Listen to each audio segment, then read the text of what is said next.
to understand New India, first we have to look at India all through the millennia, across the times.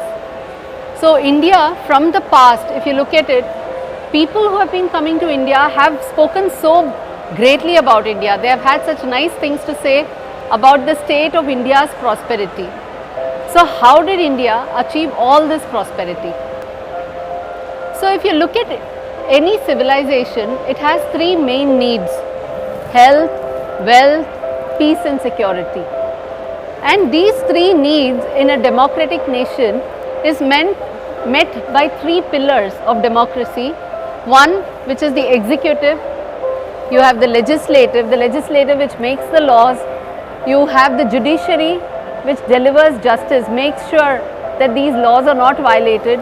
And you have the executive, which functions according to this law and makes sure that law and order is maintained by the people as they meet all these needs.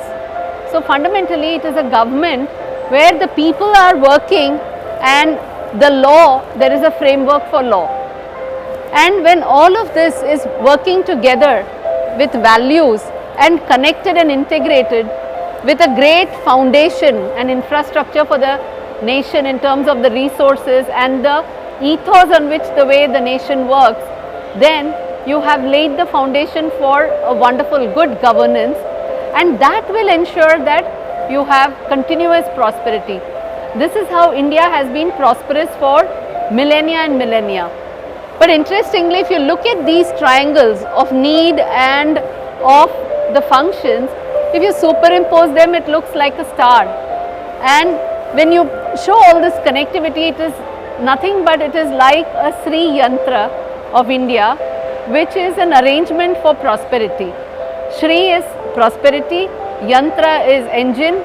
So Shri Yantra actually denotes the prosperity engine for any civilization, and more so for India, because this is an Indian idea of Sri Yantra, has been an Indian idea that people have used for thinking about prosperity, thinking good and making sure that the prosperity happens.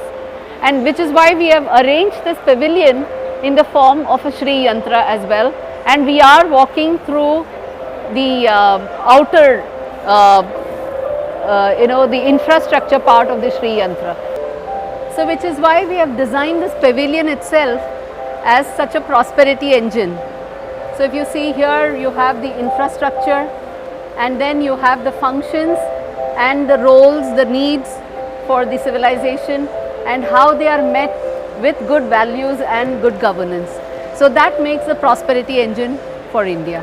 And this is the Sri Lakshmi Chakra, which is part of this prosperity engine, where each of these triangles represent the three focus areas and the three functions. So you have focus on wealth, then you have focus on health, and then you have focus on peace and prosperity. Then you have the executive function, then you have the legislative function, and you have the judiciary function. So when all these three functions and the three needs are connected beautifully through good governance and through digital India kind of a far penetrating effective medium and a plumbing line, if you will, and when these work with the 24 values as prescribed by the Ashoka Chakra that you see here, then this sets the model for a good governance, a governance that can lead to prosperity, that can quickly take India from a developing nation to a developed nation.